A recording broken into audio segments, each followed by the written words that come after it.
नमस्कार मुलांनो, दुसरी घरचा अभ्यास आपण करणार आहोत। गणित विषयाचा आजचा आपला 27वा दिवस आहे।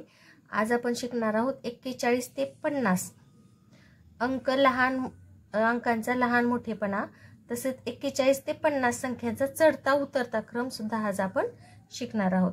तर सर्वप्रथम काय करायचं आहे, मोबाईल लांब ठेवायचा, पॅड, डब्याची वही, पेन्सिल, इरेजर घेऊन घरचा अभ्यास करायला बसायचा आहे। मोबाईल लांब ठेवायचं हे महत्त्वाचे, कारण की डोळे अर्ध्या तासाचा व्हिडिओ आहे, डोळ्याला त्रास होतो। आणि दुसरी महत्त्वाची गोष्ट, गणिताचा अभ्यास सकाळी शक्यतो लवकर उठून करायचा।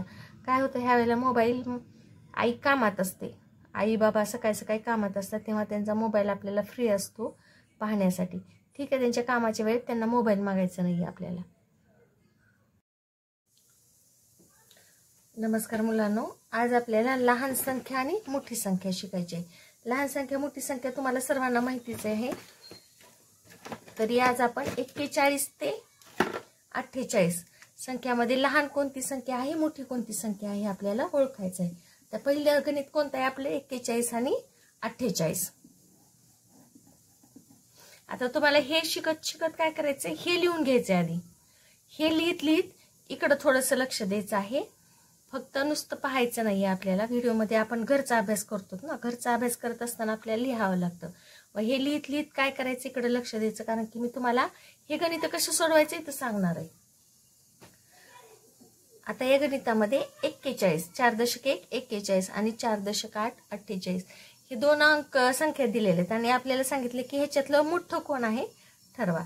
तर आता मोठं कोण आहे ठरवायला बघा, 41 10 20 30 40 आणि हे 41 10 20 30 40 41 42 43 44 45 46 47 48 हे आहेत 48। मग मोठं कोण आहे, अर्थात 48 आहे। पण परीक्षेत तुम्हाला कांडे असणार आहेत का, नाही। आता हे बघायचं की 4 दोन्हीकडे सेम आहे, पण इथं 1 आहे आणि इथं 8 आहे। मग एककाचं 1 मोठं का 8 मोठं, कारण की दशकाची जागा तर सारखी आहे। मग आपल्याला कोणती मोठी वाटणार आहे, 8 मोठी वाटणार आहे, म्हणजे 48 ही संख्या मोठी आहे। जी संख्या मोठी असते तिच्याकडे काय करतो आपण, मगरीचं तोंड करतो। मग आता 41 आणि 48 मध्ये मोठी संख्या कोणती आहे, 48 ही मोठी संख्या आहे। पुढच्या गणितामध्ये दिलेले आपल्याला 40 आणि 35। 40 आणि 35 ह्याच्यामध्ये आपल्याला मोठं कोण आहे ते ठरवायचंय। आता 40 ला 10 20 30 40 हे 40 झाले, आणि 35 ला 10 20 30 31 32 33 34 35। आता 35 ह्याच्यामध्ये कोण मोठं ठरवणार आहेत आपण, पहिल्यांदा काय करणार आपण, दशकाकडे बघायचं। ही जागा असते दशकाची। हे 3 म्हणजे 30 आहे आणि हे 4 म्हणजे 40 आहे। 30 मोठे का 40 मोठे, अर्थात 40 मोठे, म्हणून आपला मगरीचं तोंड 40 कडे येणार। जी संख्या मोठी असते तिच्याकडे मगरीचं तोंड असतं। अशा प्रकारे मी पटकन ठरवलं की 40 मोठं का 35 मोठं, कारण की परीक्षेमध्ये तुम्हाला हे कांडे येणार आहेत, तेव्हा आपल्याला ठरवायचं की संख्या कोणती मोठी आहे। आता हे 40 आहे आणि हे 30 आहे, मी पटकन माझ्या मनाने सांगितलं की मला 40 हे 30 पेक्षा मोठे असतात। एककाच्या अंकाकडे पाहायचं नाही आपल्याला, पहिल्यांदा दशकाकडे पाहायचे। तर 40 आणि 35 मध्ये मोठी संख्या कोणती आहे, 40 ही मोठी संख्या आहे। आता ह्या गणितामध्ये बघा, हे गणितामध्ये बघा 47 आणि 17 10 20 30 40 41 42 43 44 45 46 47 आणि हे 17 10 11 12 13 14 15 16 17 हा एक जास्त झाले की रे, हे झाले 17। आता हे 17 मध्ये जास्त कोण आहेत, आता पहिल्यांदा आपण काय पाहायचं, दशकाची जागा बघायची। दशकाच्या जागी 4 आहे आणि इथं दशकाच्या जागेवर 1 आहे। मग 4 मोठे का 1 मोठे, अर्थात 4 मोठे, कारण की 4 ची किंमत 40 आहे आणि 1 ची किंमत 10 आहे, म्हणून 40 हे 10 पेक्षा कधी पण मोठे असतात, म्हणून आपण मोठी संख्या कुणाला म्हणणार, 47 ला म्हणणार। आणि इथं सुद्धा बघा, जास्त कांड्या 47 कडे आहेत आणि कमी कांड्या 17 कडे आहेत, म्हणून 47 आणि 17 मध्ये मोठी संख्या कोणती आहे, 47 ही आहे। तर 47 आणि 17 मध्ये मोठी संख्या कोणती आहे, 17 आहे। आता पुढचं गणित आहे 28 आणि 29, ह्याच्यामध्ये मोठी संख्या ओळखायची आपल्याला। दोन्ही दशकाकडे 20 आहेत। मग 8 मोठे का 9 मोठे, हे बघा, हे 3 3 2 6 7 8 आणि हे 3 3 2 6 3 3 9। मग जास्त कुणाकडे आहेत रे, 9 हे 8 पेक्षा कधीही मोठे असतात, हे बघा। तर 8 कडे 1 कमी आहे आणि 9 कडे 1 जास्त आहे, म्हणून 28 आणि 29 मध्ये मोठी संख्या कोणती आहे? 29 ही मोठी संख्या आहे. मगरीचं तोंड हे मोठ्या संख्येकडे असतं. 28 आणि 29 मध्ये मोठी संख्या कोणती आहे? आपली 29 ही मोठी संख्या आहे. तर पुढची आपली संख्या आहे 35 आणि 46. 35 आणि 46 ह्या संख्येमध्ये बघा 35 आणि 46 मध्ये आपण पहिल्यांदा काय पाहणार आहोत? 3 आणि हे 4. 3 म्हणजे 3 दशक, 4 म्हणजे 4 दशक. 3 दशक आणि हे 4 दशक. 3 म्हणजे 30 आणि 4 म्हणजे 40. 30 मोठे का 40 मोठे? सोपं आहे. अर्थातच 40 हे 30 पेक्षा मोठे असतात, म्हणून मोठी संख्या कोणती आहे? 46. आता जेव्हा अशा संख्या येतात तेव्हा फक्त दशकाकडे बघायचं, एककाकडे बघायचं सुद्धा नाही. कोण एककाकडे बघायचंच नाही, फक्त काय बघायचं? दशक बघायचं. दशक इथं आहे दशक 3, दशक 4. 3 मोठं का 4 मोठं? म्हणून आपल्याला मी 100दा सांगते की तुम्हाला एकक दशक समजला पाहिजे. ज्या दिवशी तुम्हाला एकक दशक समजला त्या दिवशी तुम्हाला उजळणी समजली. नाहीतर पोपटासारखी किती भारी उजळणी तुम्ही म्हणा, किती सुंदर उजळणी म्हणा, त्याचा काही सुद्धा उपयोग होणार नाही. उजळणी तुम्हाला कधी आली? जेव्हा तुम्हाला एकक दशक समजला. पुढची आपली संख्या आहे 38 आणि 40. 38 संख्येमध्ये बघा आता 38 10 20 30 31 32 33 34 35 36 37 38 आणि 40 10 20 30 40. आता याच्यामध्ये मोठं कोण आहे? एककाच्या दशकाच्या जागी 3 आहे आणि दशकाच्या जागी तर 4 आहे. हे 3 म्हणजे 30 आणि हे 4 म्हणजे 40. तर एककाकडे पाहायचं सुद्धा नाही. मग 30 मोठे का 40 मोठे? सोपं आहे, 40 मोठे. म्हणून 38 लहान आहेत 40 पेक्षा, 40 मोठे आहेत 38 पेक्षा. पटकन ठरवलं आपण. तर 38 लहान आहेत 40 पेक्षा, 40 मोठे आहेत 38 पेक्षा. पुढचं आपलं गणित आहे 42 आणि 39. आता 42 आणि 39 मध्ये बघा दशकाच्या जागेवर इथं आहे 4 आणि एककाच्या जागेवर दशकाच्या जागेवर इथं आहे 3. 30 मोठे आहेत, 4 मोठे आहेत 3 पेक्षा. 40 मोठे आहेत 30 पेक्षा, म्हणजे 42 ही संख्या 39 पेक्षा मोठी. आता इथे बघा एककाची जागा मोठी संख्या इथं 9, पण ह्या मोठ्या संख्येला पाहायचंच नाही आपल्याला. एककाकडे पाहायचंच नाही, फक्त दशकाकडे पाहायचं. तुम्हाला माझं खोटं वाटत असेल तर बघा आता 40च्या 1 2 3 4, 40च्या 4 कांड्या आहेत आणि दशकाच्या 3 कांड्या आहेत. 1 2 3. कुणाकडे जास्त आहेत रे? आता हे तुम्हाला जास्त वाटतील म्हणजे ही संख्या मोठी आहे, असं अजिबात सुद्धा चूक करायची नाही.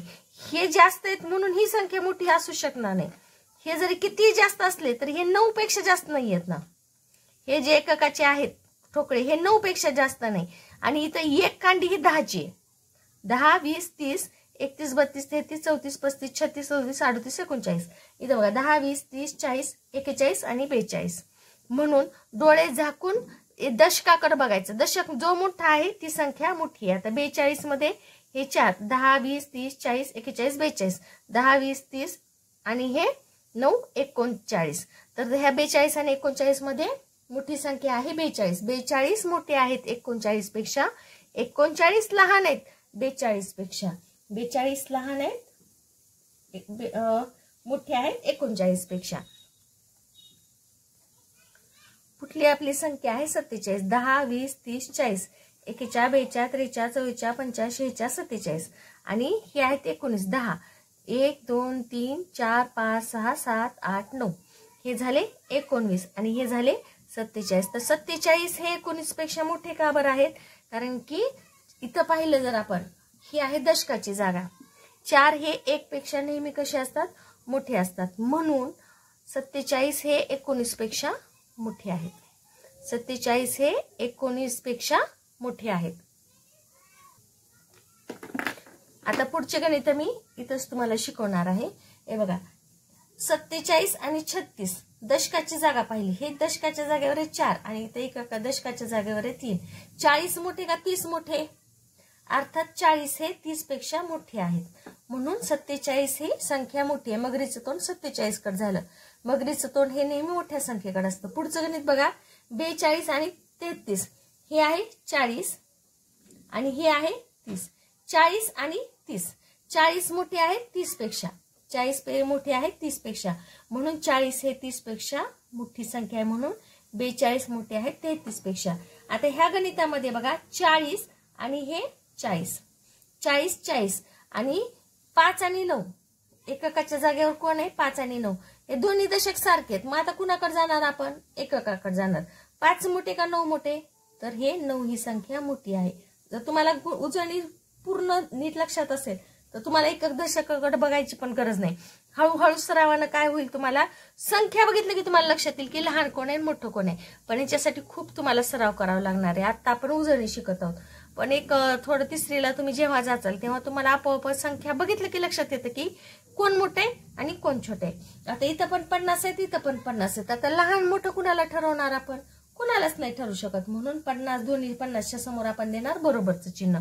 पुढचं गणित आहे 43 आणि 47. 43 आणि 47 मध्ये दशकाच्या जागी दोन्हीकडे 4 आहे. मग आता आपल्याला दशकाकडून तर काय अपेक्षा नाही, दशक काय सांगू शकत नाही की कोण मोठे कोण छोटे. मग आपण कुणाकडे जाणार? एककाकडे जाणार. एकक कोण आहे? इथं 3 आहे आणि इथला एकक आहे 7. 3 आणि 7. मग 3 आणि 7 मध्ये मोठं कोण आहे? 7 मोठं आहे. म्हणून आपण कोणत्या संख्येला मोठं ठरवणार? 43 आणि 47 मध्ये 47 संख्येला मोठं ठरवणार. पुढची संख्या आहे 4.949 3.949. आता कोणती संख्या मोठी ठरवणार आपण? हे 4 म्हणजे 40 आणि हे 3 म्हणजे 30. 40 मोठे का 30 मोठे? अर्थात 40 मोठे. म्हणून 40 ही संख्या 39 ही संख्या मोठी आहे. 49 ही संख्या मोठी आहे 39 पेक्षा. पुढचं गणित आहे 47 आणि 52. आता दिसायला 52 मोठं दिसायला, अर्थात मोठंच आहे कारण की 4 आणि 5. हे 4 म्हणजे 40 आणि हे 5 म्हणजे 50. म्हणजे 40 आणि 50 मध्ये मोठं कोण आहे? 50 मोठं आहे. म्हणून 5 कडे आपण तोंड केलं. पुढची संख्या आहे 4 आणि 3. 4 म्हणजे 40, 3 म्हणजे 30. 40 आणि 30 मध्ये मोठं कोण आहे? अर्थात 40 ही मोठी संख्या आहे. अशा प्रकारे आपण लहान मोठी संख्या ओळखायला शिकलेलो आहोत. तर मी आता एवढे गणित फक्त साहित्याच्या सहाय्याने कांड्यावर दाखवले आणि हे गणित तुम्हाला प्रत्यक्ष फक्त दशकाकडे पाहून करायला सांगितले आहेत. कारण की परीक्षेमध्ये तुम्हाला फक्त कळणं महत्वाचं आहे की एकक दशक कोण आहे आणि लहान मोठी संख्या ही दशकाकडे पाहूनच ठरवायची असते. ठीक आहे. तर मुलांनो, संख्या चढत्या उतरताना क्रमाने लिहित असतो तेव्हा सगळ्यात लहान संख्या ही खालच्या पायरीवर असते, त्याच्यापेक्षा वरच्या पायरीवर त्याच्यापेक्षा मोठी संख्या असते, त्याच्यापेक्षा मोठ्या पायरीवर त्याच्यापेक्षा मोठी संख्या असते. आता ह्या पायऱ्यामध्ये समान अंतर असतं बघा. कधीच एक पायरी खूप उंच आहे आणि कधी एखादी पायरी लहान आहे, कमी उंच आहे, उंच आहे, कमी उंच आहे, असं कधीच नसतं. सगळ्या पायऱ्यामध्ये समान अंतर असतं. तसंच ह्या ज्या संख्या चढत्या क्रमाने मांडल्या त्यांच्यामध्ये समान अंतर आहे. 41 मध्ये 1 मिसळला 42 झाला, 42 मध्ये 1 मिसळला 43 झाला, 43 मध्ये 1 मिसळला 44 झाला, 44 मध्ये 1 मिसळला 45 झाला, 45 मध्ये 1 मिसळला 46 झाला, 46 मध्ये 1 मिसळला 47 झाला, 47 मध्ये 1 मिसळला 48 झाला, 48 मध्ये 1 मिसळला 48 मध्ये 1 मिसळला 49 झाला आणि 49 मध्ये 1 मिसळला 50 झाला. अशा ह्या संख्या तयार होतात. म्हणजे एक एक संख्या ह्या वाढत जातात. आता ह्या संख्याचा चढता क्रम लिहितो आपण. चढता क्रम लिहित असताना पहिल्यांदा कोण भेटतं आपल्याला? 41. नंतर भेटणार 42. पायऱ्या चढायले बरं का मी. पायऱ्या चढत असताना मला कोण भेटलं बघा?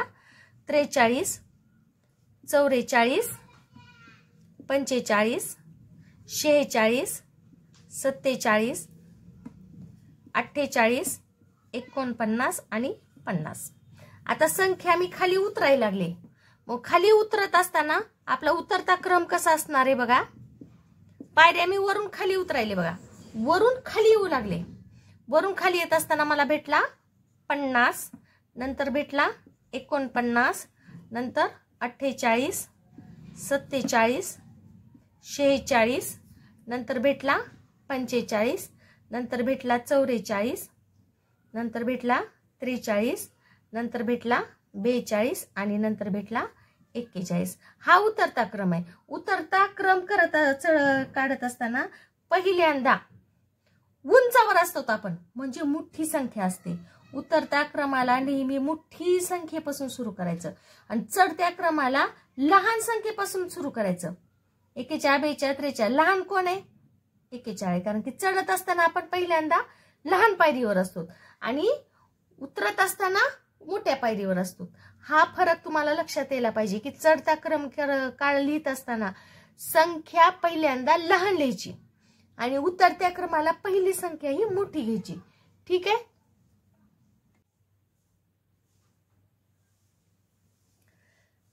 तर मुलांनो, आपल्याला चढता क्रम पाहायचा आहे. तर चढता क्रम पाहत असताना 3 संख्या दिलेल्या आहेत आपल्याला, 35, 48 आणि 40. आता ह्याच्यातले 3 संख्यामध्ये सर्वात लहान संख्या कोणती आहे आपली? 35. 35 पेक्षा मोठी आहे आणि 48 पेक्षा लहान आहे संख्या, ती कोणती आहे? 40.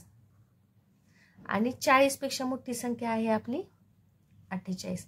आधी ह्या पायऱ्या थोडे दिवस तुम्हाला जोपर्यंत सवय लागत नाही तोपर्यंत पायऱ्या काढून चढता क्रम उतरता क्रम लावायचा. 35, 40, 48. तर ह्याच्यातली सगळ्यात लहान संख्या कोणती आहे? चढत्या क्रमाला लहान. चढायलोत आपण पायऱ्या अशा चढायलोत. तर पायऱ्या चढत असताना आपल्याला पहिल्यांदा कोण लागलं? 35. नंतर कोण भेटलं? 40. आणि नंतर कोण भेटलं? 48. हे लिहायचे बरं का तुम्हाला. ह्या वहीमध्ये जे काय आहे ते तुम्हाला लिहायचं आहे. आता आपण काय करणार आहोत? पायऱ्या उतरणार आहोत. हे सुद्धा पायऱ्या काढायच्यात तुम्हाला. तुमच्या वहीमध्ये ह्या पायऱ्या काढायच्यात. आता पायऱ्या आपण उतरत आहोत. पायऱ्या उतरत असताना पहिल्यांदा आपल्याला कोणती संख्या लागली? 48. नंतर कोणती लागली? 40. आणि नंतर कोणती लागली? 35. हा झाला आपला उतरता क्रम. 35, 40, 48. आणि उतरता क्रम काय निघाला? 48, 40, 35. आता चढता क्रम बघा, 32, 37, 48. आता 32, 37, 48 मध्ये सगळ्यात लहान संख्या कोणती आहे? 32. त्याच्यापेक्षा मोठी संख्या आहे 37. आणि 37 पेक्षा मोठी संख्या आहे 48. तर आता चढता क्रम लावत असताना 32, 37, 48. तर लहान संख्या कोणती आहे आपली? 32. चढायलो तर आपण पायऱ्या चढत असताना पहिल्यांदा भेटलं 32, नंतर भेटलं 37 आणि नंतर भेटलं आपल्याला 48. आता उतरता क्रम खाली उतरायलो तर आपण खाली उतरत असताना मला भेटला पहिल्यांदा 48, नंतर भेटला 37 आणि नंतर भेटला 32. हा झाला चढता क्रम आणि हा झाला उतरता क्रम. 32, 37, 48 हा चढता क्रम झाला आणि उतरता क्रम काय झाला? 48, 37, 32. आता पुढे बघा, 72, 25, 47. 72, 25, 47. तर सगळ्यात लहान संख्या कोणती आहे? 25. त्याच्यापेक्षा मोठी संख्या 47 आणि त्याच्यापेक्षा मोठी संख्या 72. तर चढता क्रम लिहित असताना चढायली मी पायऱ्या चढत असताना पहिल्यांदा संख्या भेटली मला 25. त्याच्यापेक्षा मोठी संख्या भेटली 47 आणि त्याच्यापेक्षा मोठी संख्या भेटली 72. आता उतरता क्रम करत असताना पायऱ्या उतरत असताना पहिल्यांदा भेटला आपल्याला 72. त्याच्यापेक्षा लहान संख्या 47 आणि त्याच्यापेक्षा लहान संख्या 25. हा झाला आपला उतरता क्रम. 72, 47 आणि 25. 47 आणि 25 हा झाला आपला उतरता क्रम. तर सगळ्यांना समजलं चढता क्रम उतरता क्रम हे तुम्हाला लिहून घ्यायचंय. तर मुलांनो, मी आता उजळणी लिहित आहे. तुम्ही सुद्धा माझ्यासोबत वाचत उजळणी लिहायची.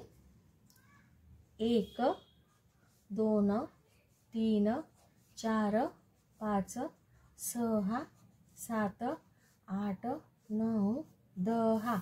1.1 11, 1.2 12, 1.3 13, 1.4 14, 1.5 15, 1.6 16, 1.7 17, 1.8 18, 1.9 19, 2.20, 2.1 21, 2.2 22, 2.3 23, 2.4 24, 2.5 25, 2.6 26, 2.7 27, 2.8 28, 2.9 29, 3.30, 3.1 31, 3.2 32, 3.3 33, 3.4 34, 3.5 35, 3.6 36, 3.7 37, 3.8 38, 3 दशक 9 39, 4 दशक 40,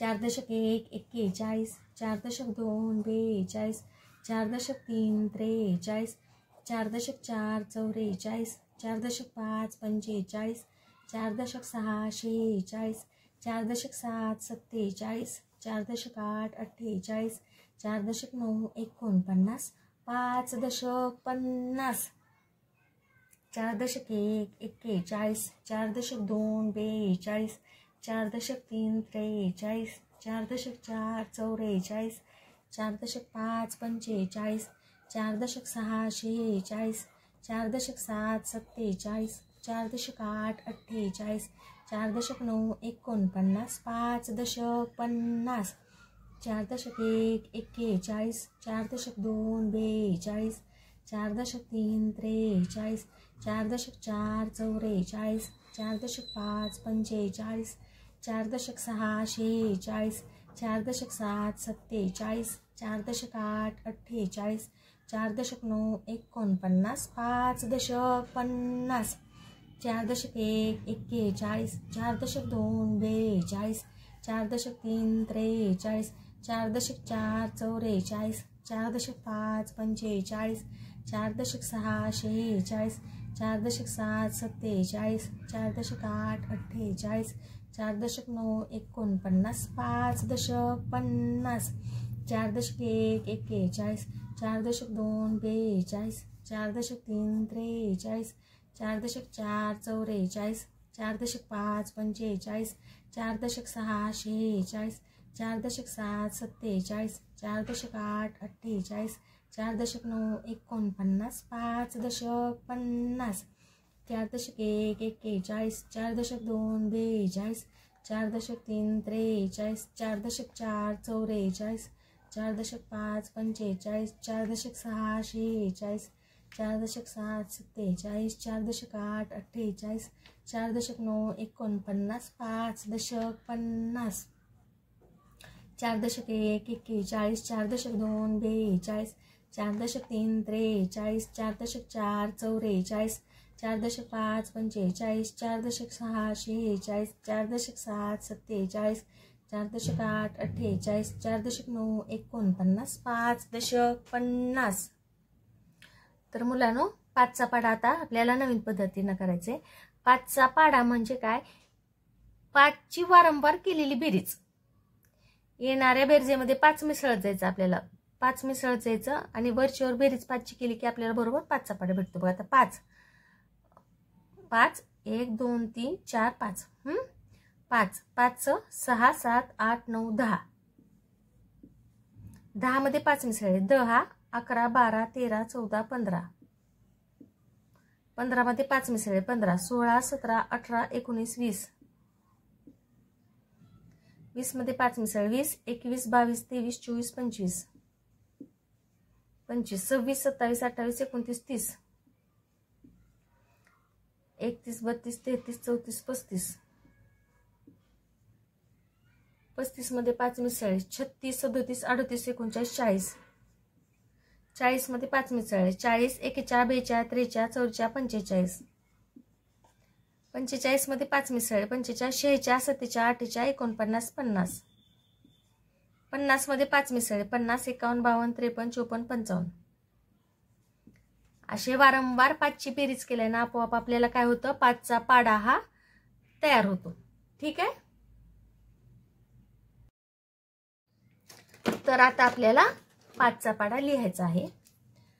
5 1 5, 5 2 10, 5 3 15, 5 चौक 20, 5 5 25, 5 6 30, 5 7 35, 5 8 40, 5 9 45, 5 10 50, 5 1 5, 5 2 10, 5 3 15, 5 चौक 20, 5 5 25, 5 6 30, 5 7 35, 5 8 40, 5 9 45, 5 10 50, 5 1 5, 5 2 10, 5 3 15, 5 चौक 20, 5 5 25, 5 6 30, 5 7 35, 5 8 40, 5 9 45, 5 10 50, 5 एके 5, 5 दोन्ही 10, 5 त्रिक 15, 5 चौक 20, 5 5 25, 5 सख 30, 5 7 35, 5 8 40, 5 9 45, 5 10 50, 5 एके 5, 5 दोन्ही 10, 5 त्रिक 15, 5 चौक 20, 5 5 25, 5 सख 30, 5 7 35, 5 8 40, 5 9 45, 5 10 50, 5 एके 5, 5 दोन्ही 10, 5 त्रिक 15, 5 चौक 20, 5 5 25, 5 सख 30, 5 7 35, 5 8 40, 5 9 45, 5 10 50, 5 एके 5, 5 दोन्ही 10, 5 त्रिक 15, 5 चौक 20, 5 5 25, 5 सख 30, 5 7 35, 5 8 40, 5 9 45, 5 10 50, 5 एके 5, 5 दोन्ही 10, 5 त्रिक 15, 5 चौक 20, 5 5 25, 5 सख 30, 5 7 35, 5 8 40, 5 9 45, 5 10 50, 5 एके 5, 5 दोन्ही 10, 5 त्रिक 15, 5 चौक 20, 5 5 25, 5 सख 30, 5 7 35, 5 8 40, 5 9 45, 5 10 50, 5 एके 5, 5 दोन्ही 10, 5 त्रिक 15, 5 चौक 20, 5 5 25, 5 सख 30, 5 7 35, 5 8 40, 5 9 45, 5 10 50, 5 एके 5, 5 दोन्ही 10, 5 त्रिक 15, 5 चौक 20, 5 5 25, 5 सख 30, 5 7 35, 5 8 40, 5 9 45, 5 10 50. तर ठीक आहे, सगळ्यांना समजला 5चा पाढा? ओके. नमस्कार मुलांनो, आपण सुरुवातीला भौमितिक आकृत्यामध्ये काय शिकलो होतो? हा बिंदू असतो. बिंदू नंतर आपण रेषाखंड शिकलो होतो. रेषाखंड हा एकाच बाजूला वाढत असतो, म्हणजे याची वाढत नसतो. इथे एक बिंदू असतो आणि इथे एक बिंदू असतो. ह्या दोन बिंदूंना जोडणाऱ्या सरळ रेषेला रेषाखंड असं म्हणतात. पण रेषाखंडाची लांबी आपल्याला वाढवता येत नाही. हा असतो किरण. किरणची लांबी एका बाजूला आपल्याला वाढवता येते. ज्या बाजूला बांधण्याचं टोक आहे त्या बाजूला आपल्याला किरणची लांबी किती पण असं लांब वाढवता येते. ही असते रेषा. रेषा म्हणजे दोन्ही बाजूला वाढणारी अमर्याद बिंदूंचा समूह म्हणजे रेषा असते. नंतर काय पाहिलं होतं आपण? कोन पाहिला होता. कोन, जेव्हा दोन किरण एकमेकांना भेटतात त्याला आपण काय म्हणतो? कोन असं म्हणतो. नंतर पाहिलं होतं आपण आयत. आयताच्या चारी बाजू ह्या समान चारी बाजू नसतात. समोरासमोरच्या बाजू ह्या समान मापाच्या असतात. ह्या बाजूची लांबी आणि ह्या बाजूची लांबी सारखी असते. ह्या बाजूची आणि ह्या बाजूची लांबी ही सारखी असते. त्याला काय म्हणायचं? आयत. आयताला 4 बाजू असतात. 1 2 3 4 आणि 4 शिरोबिंदू असतात. 1 2 3 4 असे 4 शिरोबिंदू असतात आयताला. नंतर आपण पाहिलं होतं चौरस. ही चौरस आकृती. ह्या चौरस आकृतीचं वैशिष्ट्य म्हणजे ह्याच्या चारी बाजू ह्या समान मापाच्या असतात. चारी बाजू ह्या समान मापाच्या असतात आणि 4 शिरोबिंदू असतात. 1 2 3 4 4 शिरोबिंदू असतात. 4 बाजू असतात. नंतरची आपली आकृती आहे त्रिकोण. तर त्रिकोणाला 3 बाजू असतात. 1 2 3 आणि 3 शिरोबिंदू असतात. 1 2 3 असे 3 शिरोबिंदू असतात. तर सगळ्यांच्या लक्षात आहे, बिंदू, रेषाखंड, किरण, रेषा, कोन, चौरस, त्रिकोण आणि ही खालची आकृती आहे आपली आयत. जी आकृती बाजू, कोपरा, शिरोबिंदू काहीच नसतं, फक्त तो एक गोल असतो, त्या आकृतीला काय म्हणायचं? वर्तुळ असं म्हणायचं. त्या आकृतीला काय म्हणणार आहोत आपण? वर्तुळ. या आकृतीचं नाव काय आहे? वर्तुळ.